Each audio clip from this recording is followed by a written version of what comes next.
Hello friends and welcome back to my channel. I am Varansh Bardwaj and today we'll discuss and analyze the fourth day's play of this third test match between India and South Africa at Ranchi.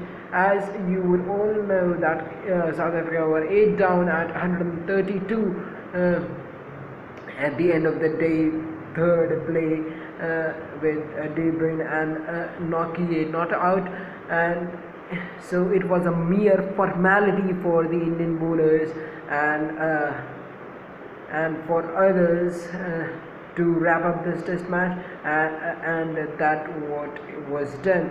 It was like mission impossible for South Africa, or next to impossible that we can say, to win this test match. They really need a much more than miracle, but every day doesn't count as it comes. It was a hypothetical situation, realistically, that South Africa would win, and it only took India 9 minutes, 12 balls or 2 overs to wrap up this test match and grab 40 points of the World Test Championship with grace on their face. And now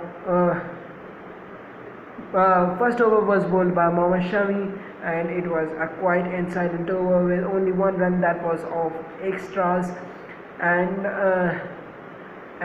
the second over was bowled surprisingly by Shahbaz Nadeem, as Shahbaz Nadeem was bowling the 5th ball of the over. He took the wicket of Tines De Bruyne, who with an underedge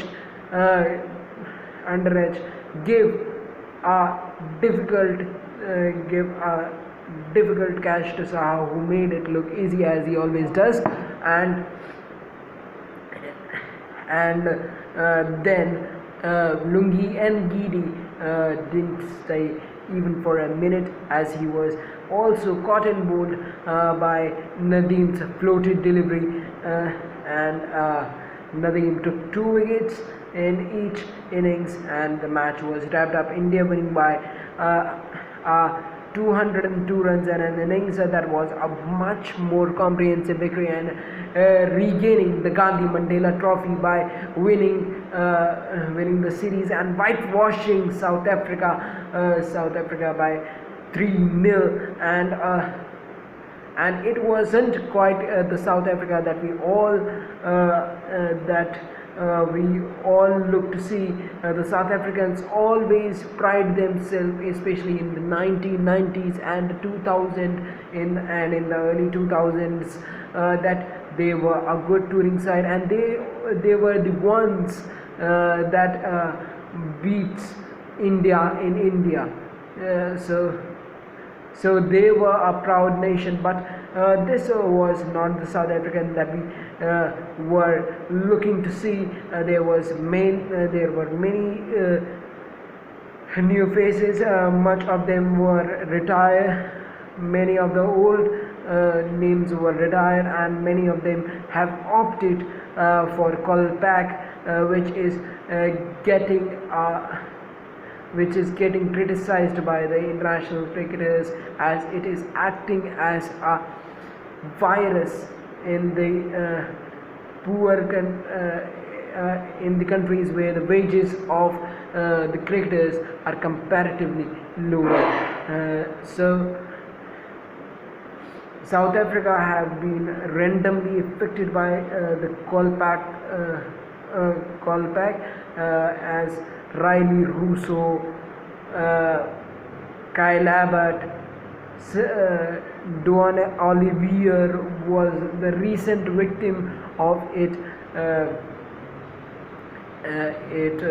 Were getting trapped in that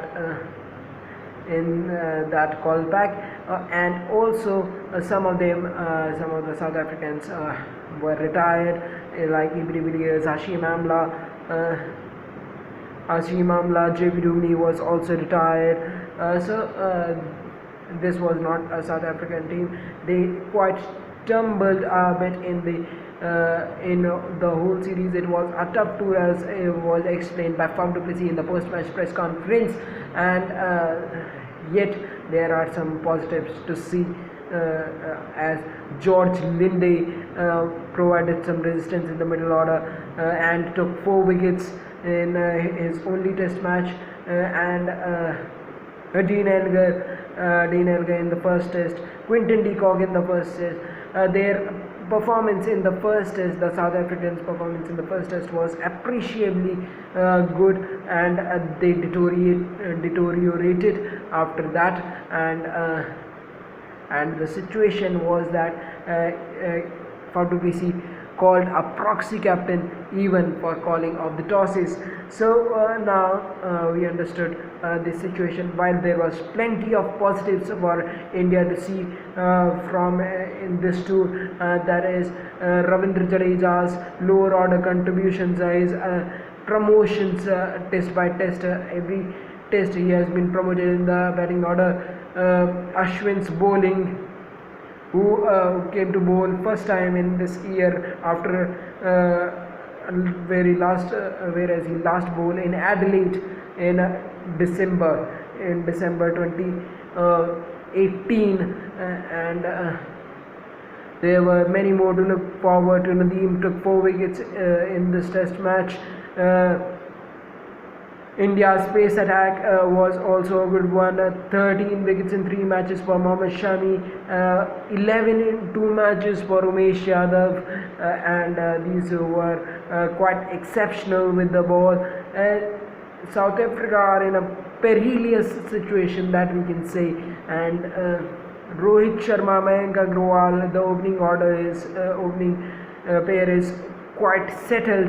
More than settled, as we would like to say.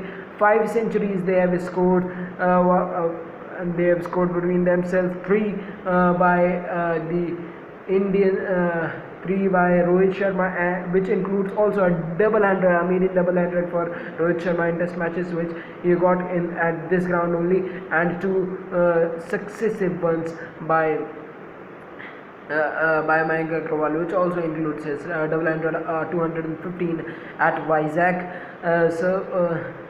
So these were quite a highlights for this tour. We will meet you again